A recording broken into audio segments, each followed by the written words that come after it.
자영사업자 담당 영업사원의 영향과 관련해서 이야기를 시작하도록 하겠습니다.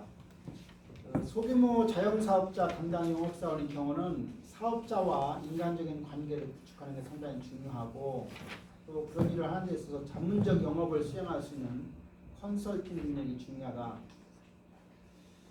자영사업자의 의지에 따라서 주문 품목이나 주문량이 결정되기 때문에 신제품 등과 같이 성과가 확인되지 않는 제품을 받지 않으려는 경향이 있기 때문에 이 사업자와의 인간관계를 매우 잘 맺어놔야만 그런 것이 가능하다. 영업의 형태가 단순히 품질, 가격, 거래 편의성 등에 초점을 맞춘 거래적 영업이 아닌 컨설턴트로서의 역할을 수행하는 자문적 영업의 형태로 변모하고 있는 것이 오늘날 추세입니다. 대형 유통업체 MD 담당 영업사원의 역량은 뭐가 중요할까? 이 사람들한테는 협상력, 그 다음에 팀 정신이 중요하다. 대형 유통업체는 막강한 구매력을 가졌기 때문에 프로모션 지원을 강하게 요구하는 경우가 많다. 아까 것처럼 자기들 세일즈 기관이라고 해서 가격을 싸게 해달라, 낮춰달라 이런 요구를 많이 한다는 거죠. 이러한 요구 같은 것들을 잘 예측해서 이에 대한 대안을 가지고 있어야 협상을 잘할 수 있지, 아무 준비가 없으면 협상력이 떨어질 수 있다. 대형 유통업체별 영업사원들은 경쟁 관계에 있는 동시에 서로 도움을 주고받아야 하기 때문에 팀 스피릿, 팀 정신도 중요하다는 사실이다. 따라서 영업사원 유형별 각 역량의 중위들을 보면 이제 소규모 자영업자, 자영사업자 담당 영업사원과 대형 유통업체 본사 MD 담당 영업사원의 경우에 여기가 이제 둥근 원이 가장 많은 역량이 필요한 거예요. 그래서 친화력은 소규모 자영사업자에게 더 많이 필요하고요. 문제 해결 역량도 소규모 사업자. 반면에 협상력, 역량과 관련된 협상력은 대형 유통업체 본사 MD 담당 영업사원한테 더 많이 필요한 역량이다. 대형 제조업체 영업사원의 역량과 관련해서 역량의 유형 첫 번째는 친화력과 관련된 역량입니다. 친화력이라고 하는 것은 타인과 우호적인 사회적 관계를 형성할 수 있는 능력으로 업무 관계를 바탕으로 하는 고객 지향성을 확보된다. 이 친화력 상당히 중요한 거예요. 아까 내가 친화력이 나한테 부족한 것 같다 그런 말 했는데, 여러분들 살면서 나이가 먹으면 가장 필요한 게 뭐라고 해요? 순서가 많이 있어요. 순서가 있지만 돈 필요하다. 두 번째 뭐가 필요해요? 네, 배우자 또는 친구. 근데 친구는 사실은 이게 뭐예요? 대인관계죠. 인간관계. 네. 그래서 결국은 돈, 대인관계, 친구, 그 다음에 건강. 그리고 나이 먹어서 오랫동안 자기 할 일 있으면 좋아요. 그러니까 사업하는 사람들은 정년이 없죠. 여러분들이 직장생활 열심히 해서 뭔가 좋은 품목을 가지고 나이가 한 50대 돼서 자기 사업을 하면 뭐가 좋아요? 정년이 없어요. 그리고 자기가 사장하면 시간이 자유로워 안 자유로워요? 자유로워요. 네. 월급을 받는 모순들이나 얽매이지. 사장은 필요하면 여행도 가고 다 해요. 네, 사업하는 사람 퇴직금 네? 벌어요? 진짜? 뭐요? 내가 지금 물어보세요. 사업하는 사람 퇴직금 자기가 사업을 하는 사람들도 자기가 이제 월급을 가져가는 형태로 가기 때문에 그 월급의 바탕으로 만들어서 국민연금을 들어가는 거죠. 근데 이제 자기가 국민연금 거기 월급 받아가는 액수만큼 국민연금에 들어가는 거니까 자기 월급을 낮춰서 인사이드로 가져가고 실제 명목적으로 적게 가져가면 이 국민연금 적은 거니까 자기가 하는 거고, 그 이제 국민연금 이제 우리가 집이라고 하면 집이 몇 층 집이냐, 이게 노후에 집을 여러 개 져야 되는데 일반 회사 다니면 국민연금 받죠. 국민연금만 하는 게 아니라 괜찮은 회사인 경우는 뭘 들어주냐면 퇴직연금을 들어줘요. 퇴직연금. 그 다음에 자기가 개인연금을 또 들어가. 그 다음에 그 위에 자기가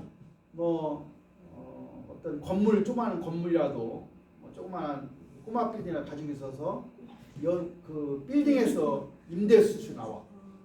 그 다음에 또 위에 자기 아파트에 주택연금 받아. 그래서 예를 들어서 뭐 4억짜리 자기 주택이다 하면 65세부터 주택연금을 받으면 한 100만 원 받아요. 그러면 4억짜리 집을 담보로 해서 죽을 때까지 자기가 100만 원씩을 받아가는 게 그 집은 자기 소유가 아닌 거죠. 자기가 사는 동안 자기 소유지만 죽으면 국가 것이 되는 거예요. 나 그건 싫다. 주택공사가 되는 거예요. 근데 왜 그게 좋으냐면 이런 거예요. 오래 살면 어때요? 국가가 손해보는 거예요. 근데 내가 빨리 죽으면 자녀들한테 상속이에요. 그러니까 무조건 주택연금은 들어가는 게 좋은 거예요. 네. 또 그 가격 공시가가 갑자기 올라가면 어때요? 그것도 내가 받아요. 더 받아요. 근데 떨어지는 것은 안 받아요. 앞으로 세상이 여러분들이요. 지금은 여러분들 보면 세상 보면은 불안하고 암담하죠. 왜? 아이 뭐 아파트 가격이 얼마라고 하더라. 근데 어떻게 내가 사냐는데 가만히 내가 분석해 보니까 걱정할 필요 없어요. 앞으로 20년만 되면요 집이 널려 있어요. 공짜로 들어가서 살만 집이. 공짜로. 왜? 사람은 안 태어나죠. 자녀도 안 태어나죠. 그러니까 지금 우리나라에 일본 같은 경우는 빈집이 15%예요. 우리나라의 경우도 시골에 가면 13%가 지금 빈집이라고 해요. 아마 논산 시내도 보면 빌라 같은 거 원룸 이런 거 보면요 빈 게 엄청 많아요. 근데 그게 점점 늘어가는 거예요. 늘어가서 여러분들이 나이가 40쯤 되면요 아마 논산 시내 집들 그냥 공짜로 들어가서 살만한 집이 엄청 많을 거예요. 집값이 떨어지는 오로지 집은 서울에만 좀 그렇고 나머지 중소 도시는 지금 그 경기도에 뭐 동탄만 가더라도 벼 있는 집이 엄청 많아요. 그래 지금은 최상 피크에 뭐 비싼 거 있지만 앞으로 여러분들이 살 나라는 집 걱정할 필요 있다 없다? 없는 날이 올 왜 거야. 서울은 안 떨어져요? 네. 포화 상태. 문제 해결 역량.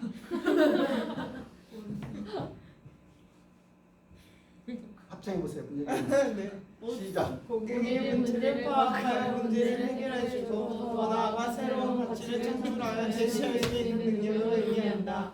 즉 가치 창조 영업, 영업 솔루션 영업, 정원적 영업을 실행할 수 있는 능력을 의미한다. 협상력 역량. 타인에게 영향을 미치기 위해 강력한 인상을 심어주고 확신시키고 설득할 수 있는 역량을 의미하며 정보 수집 역량 및 분석력 등이 뒷받침되어야 한다. 주로 고객과의 거래가 제로섬 고객을 바탕으로 이루어지는 상황에서 특히 요구된다. 제로섬이란 말 알죠? 제로섬. 내가 좋으면 상대방이 나쁘고 상대방이 좋으면 돼. 결국은 전체를 합하면 제로가 되는 거예요. 이런 거예요. 네. 고스톱을 쳤어. 조혜인이가 좋아하는 고스톱을 쳤어. 이런 사람과 딴 사람을 합하면 어떻게 돼요? 영이 돼야 돼요. 근데 고스톱 현장에서 이런 사람이 많아요? 딴 사람이 많아요? 이런 사람. 이런 사람이 많아요. 저 파산당했어요. 딴 사람은 자기가 10,000원을 땄으면 10,000원 땄다고 해야 해요? 네. 안 해요. 근데 사실은 엄밀하게 따지면 거기는 뭐예요? 제로섬 게임이에요. 그렇네. 이 번째 팀워크 및 협상 역량 시작. 조직원과 협력하여 팀의 일원으로서 함께 일할 수 있는 능력으로 고립적으로 경쟁적으로 일하려는 성향과 반대되는 개념이다. 조직 목표의 달성에 대한 인식이 이 영향에 바탕이 된다. 동기유발 역량.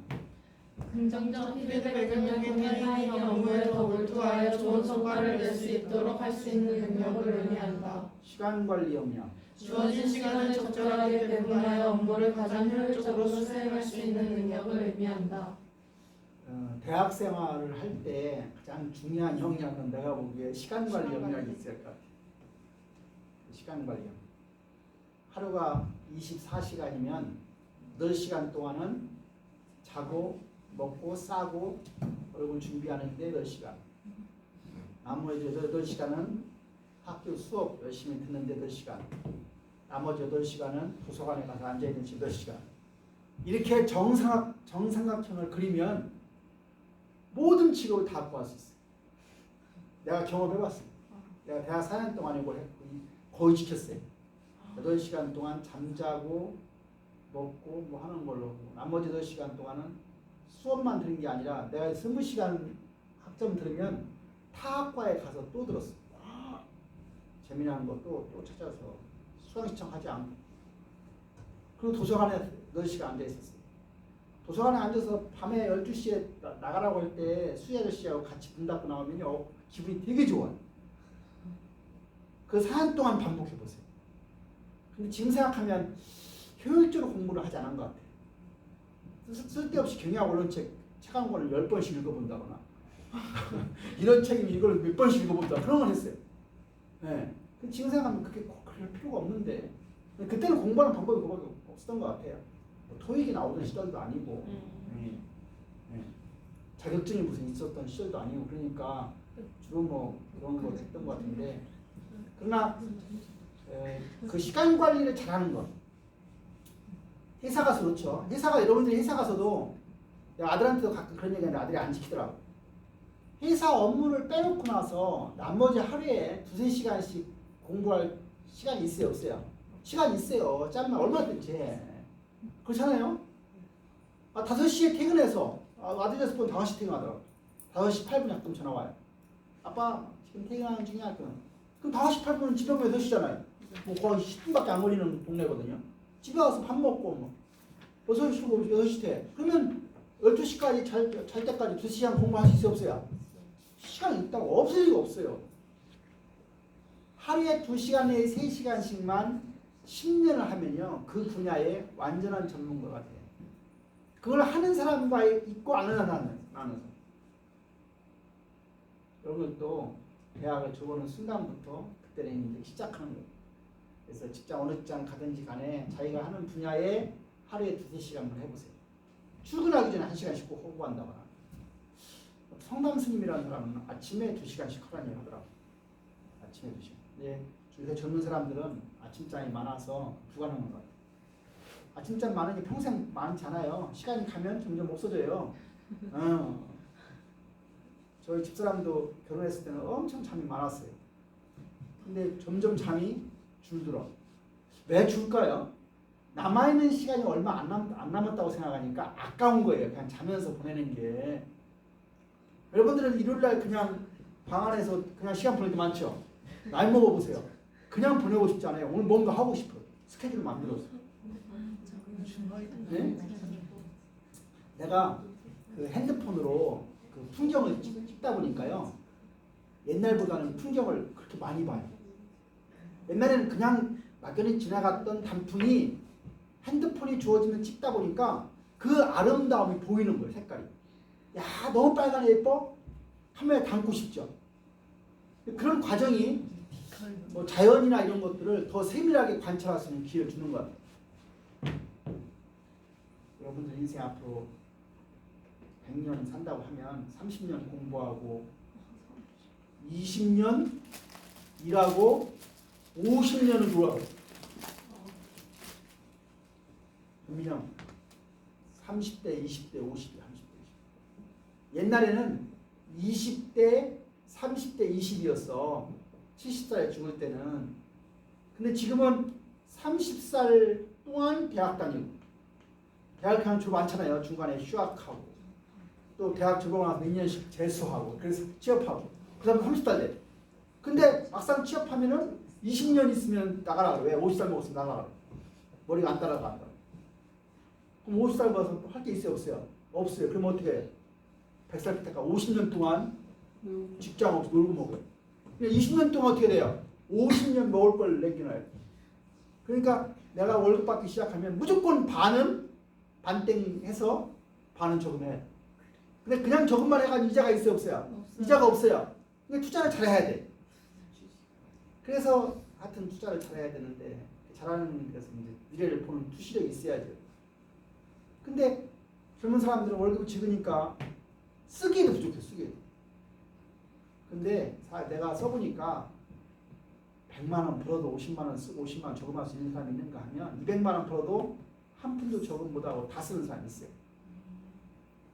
부자되는 방법은 버는 것보다 쓰는 게 많으면 부자가 될 수가 없다.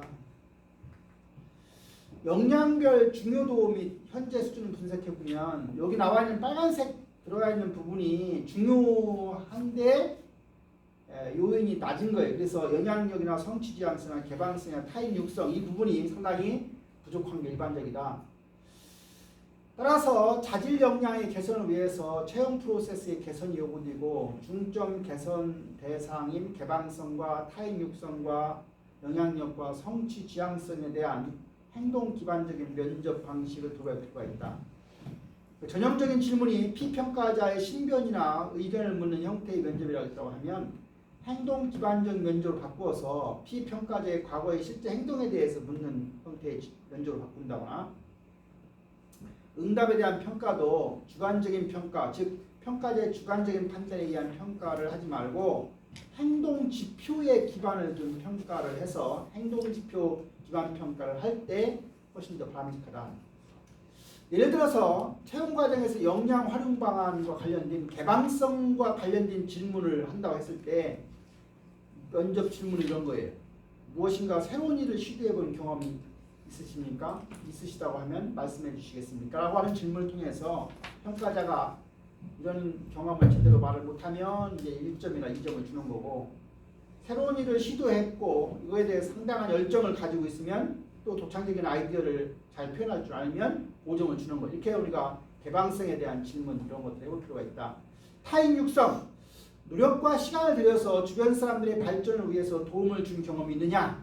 있다고 하면 말씀해달라 해서 이런 경험에 대한 얘기를 하지 못하면 1점 주는 거고 또 다른 사람이 발전하는 것에 대해 상당한 관심을 가지고 있고 또 자신의 시간과 노력을 기울인 것에 대한 기쁨과 보람을 느낀 경험이 있다라고 하면 5점을 주는 거죠. 이렇게 이제 이런 경험.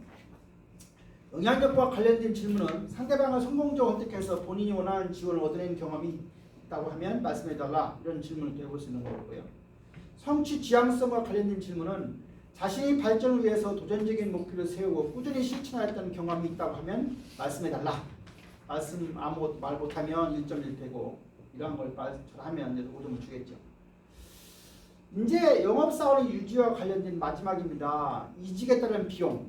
어떤 비용이 있을까? 직접 비용으로는 이직하는 영업사원의 퇴사 절차와 새로운 영업사원의 채용이나 교육 훈련과 관련된 비용이 직접 비용이고 기회비용은 영업사원이 이직하는 시점에서 새로운 영업사원이 채용되어서 배치할 때 그 시간 간격에 따라서 3가지 기간을 나눠요. 후퇴하는 기간, 공백 기간, 적응 기간. 후퇴하는 기간을 내면 이 사람이 회사를 그만둘 것 같으면 열심히 하네요, 안 해요? 열심히 안 해요. 네? 이제 후퇴하는 기간은 매출액이 떨어지는 기간이에요. 처음에 나와있죠? 매출액이 떨어지는 기간. 그 다음에 이제 이 사람이 그만둬버렸어. 그러면 공백 기간이니까 매출이 더 떨어지겠죠. 사람이 없으니까. 그러다가 이제 새로운 사람이 뽑아가지고 오면 적응 기간이니까 이때부터 다시 조금씩 올라가기 시작하는 거예요. 그래서 여기에 처음에 그 빗금칠 면적은 그냥 이직이 없는 경우에 매출액의 변화가 점점 올라가는 상황이라고 하면 이직이 발생하는 경우는 저렇게 매출액이 떨어졌다가 올라가는 상황으로 바뀐다. 그래서 기간은 세 가지 기간이에요. 후퇴 기간은 이직 가능성이 높은 영업사원을 파악하는 노력이 필요하다. 우리 회사에서 어떤 놈이 이직할까? 평상시에도 여러 가지 정보를 통해서 이직 가능성이 높은 영업사원을 파악하는 노력을 할 필요가 있다. 대개 열심히 하지 않으면서 불만사항을 자꾸 얘기하는 사람, 이 사람은 언젠가 그만둘 놈이에요.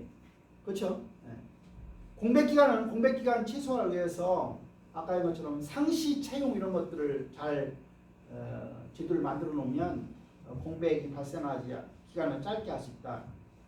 적응기간, 신입사원, 영업사원을 대상으로 교육훈련 프로그램이나 코칭 등을 통해서 빠른 시간 내에 정착이 가능하도록 하는 게 적응기간입니다. 이직의 원인은 뭐냐? 3가지예요. 산업 요인이 있고 회사 요인이 있고 영업 조직 요인이 있어요. 그래서 영업사원 이직의 산업 요인을 보면 산업의 성장성, 산업이 성장성이 떨어지고 있어. 그러면 거기에 계속 그 회사에 있으려고 하겠나 안 있으려고 하나요? 또 떠나려고 하겠죠. 업체 간의 경쟁이 심해도 떠날 가능성이 큰 거예요. 고객관계의 중요성과 관련된 거, 영업의 형태가 개인 영업이냐 팀 영업이냐, 보상의 유형이 급여 형태냐 인센티브 형태냐 이런 것들 전부 다 이직의 산업적인 요인으로 볼 수가 있습니다. 회사 요인은 같은 노력을 기울였을 때 보다 많은 매출액을 올릴 수 있는 회사가 다른 경쟁사가 그렇다 하면 그 회사로 갈 가능성이 있는 거죠. 또 제품의 품질이나 브랜드 인지도, 회사 평판, CEO 리더십, 영업 중심 문화 이런 것에 따라서 또 달라질 수 있는 거예요. 예를 들어서 여러분 자동차라고 하면 자동차 회사 영업사원이라고 하면 어디 자동차 영업하고 싶어요? 현대 가서 하고 싶어요? 기아에 가서 하고 싶어요? 저기 그 르노? 삼성 르노 거기 가서 하고 싶어요? 쌍용 가서 하고 싶어요? 어디서 하고 싶어요? 대구에서 하고 싶어요? 현대. 이왕이면 사람들이 많이 팔릴 매출액이 많은 시장 점유율이 많은 쪽 가서 일하는 게 편할 거예요. 왜? 그쪽에 가서 해야 자동차 하려고 하는 사람이 많이 팔리는 쪽을 더 좋아하지 않겠어요? 보상 방법에 대한 불만, 절대적인 수준에 대한 불만, 형평성에 대한 불만. 그러니까 뭐 보상 방법이 기본 월급이 정해져 있고 인센티브를 가미하느냐, 기본적 월급이 적고 인센티브가 플러스만 크냐, 또 형평성 이런 거에 대한 불만이 발생하면 이직할 수 있다. 영업 조직 요인이다. 업무 관련 요인이라고 해서 특히 우수한 베테랑 영업사원의 경우에 이 베테랑 영업사원인데 이 사람한테 자꾸 모든 걸 뭐 하나하나 타치해요. 뭐 아침 8시까지 와야 되고 뭐 토요일날 오전까지는 해줘야 이렇게 자꾸 자율성을 억압하면 그 사람이 있으려고 해야 안 해요? 안 있으려고 합니다. 여러분들이 회사 갔는데 출퇴근 자꾸 체크하고 하면 좋아 안 좋아요? 별로 안 좋아요. 근데 안 좋아할 때 그 사람이 성과도 잘 내면서 안 좋아하면 관계없어요. 근데 되게 안 좋아하는 사람이 성과도 못 내는 사람이 그런 사람 있어요. 그렇죠? 이직의 유형입니다. 우리가 이직의 유형을 보면 두 가지 통제 가능한 경우가 있고 회사 입장이요. 통제 가능한 것도 부수적인 이직이 있고 통제 가능 이직이 있어요. 회사 입장에 보면 바람직한 이직이 있고 바람직하지 않은 이직이 있습니다. 여기서 부수적인 이직은 산업 요인에 의한 이직이 바로 부수적인 이직이에요. 그리고 통제 가능한 이직은 회사 요인과 영업 조직과 관련된 이직의 이유가 되겠습니다. 그래서 우리가 그 통제 가능 이직률을 구할 수 있는 방법이 있는데 통제 가능 이직률은 자사 이직률에서 아까 부수적 이직률을 빼면 통제 가능 이직률이 나오고요. 자사 이직률에서 빼기 동종업계 기업들의 이직률 가운데 최소치를 빼면 통제 가능 이직률을 구할 수 있습니다. 마지막입니다. 영업사원 유지 전략과 관련해서 세 가지 유형이 있어요. 실적과 잠재력이 모두 엉망인 영업사원이세요. 정말 안 뽑아야 될 이걸 뽑은 거죠. 두 번째 유형은 실적은 좋지 않지만 잠재력은 괜찮은 유형이 있어요. 세 번째 유형은 뭐 실적도 좋고 잠재력도 있는 실적이 우수한 영업사원입니다. 세 가지 유형이 있어요. 그러면 첫 번째 우리가 실적과 잠재력 모두 부족한 영업사원의 경우는 뭘 우리가 처음에 신경을 써야 되냐면 모집이나 성과관리 차원에 우리가 그 신경을 썼어야 돼요. 그 다음에 3년 같은 경우는 뭘 잘해줘야 되냐면 보상이나 인정이나 승진 이런 측면을 잘 관리를 해줘야 이 사람이 성과를 낼 수가 있습니다. 그래서 우리가 이 직업 유형, 실적은 좋지 않지만 잠재력이 우수한 영업사원 같은 경우는 어떻게 해줘야 되냐 유지하려고 하면 현재 실적은 우수하지 않지만 잠재력이 뛰어난 영업사원의 경우는 안정적인 수입을 보장해준다거나 어떻게 보상 체계를 조정하거나 구역이나 역할을 조정하게 해서 한다거나 잠재력 개발, 코칭 활동을 강화한다거나 체계적인 교육 관련을 통해서 잠재력 개발을 잘 시켜준다거나 우수 인재임을 인식시켜가지고 인정이나 긍정적인 피드백을 잘 제공하면 이 두 번째 유형의 사람들은 영업사원으로서의 어떤 유지가 잘 되고 또 자기의 잠재력을 개발할 가능성이 있다. 이렇게 해서 교과서 10장 그 마치도록 하겠습니다.